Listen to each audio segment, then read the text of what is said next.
QR code ipatuman na sa Cogon Market sa Cagayan de Oro City. Atong sayron ang detalye sa live report ni Cyril Chavez. Cyril. Yes, Real, sugod karong adlaw nagsugod na ang dry run sa pag-implementar sa QR code system alang sa mga buot mosulod sa merkado sa Cogon dinhi sa Cagayan de Oro City. Gisugda na sa pagpatuman sa City Economic and Enterprise Division kon CEED sa Cagayan de Oro City ang QR code scanning sa mga mosulod sa merkado sa Cogon. Tumong sa ahensya aron mas paspas ug mapalapdan ang contact tracing sa mga kaso sa COVID-19.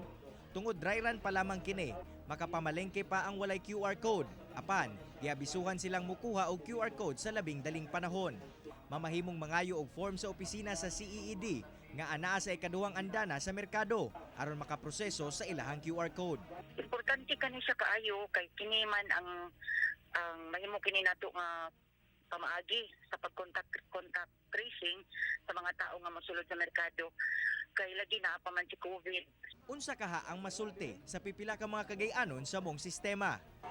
Para sa ko okay raman Japon ug kuan kay para safety raman po na sa atong tanan, di ba? Makalikay, makatabang yun sa kuan kanang mga sakit nga dili kay makabantay ang mga tao. Nanawagan ang CEED karon nga mokooperar ang tanan sa mong sistema aron makatabang sa pagpakgang sa COVID-19. Padayon sab ang monitoring nga ginahimo sa mga personahe sulod sa merkado aron masiguro nga mapatuman ang minimum health standard. Real sigon sa CEED nga nakatakda sab sila magpatuman sa QR code system sa kamerkaduhan sa Carmen ug sa Puerto.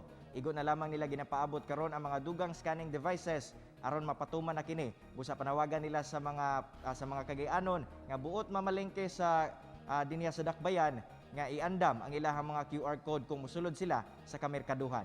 Real. Okay, daghang salamat Cyril Chavez.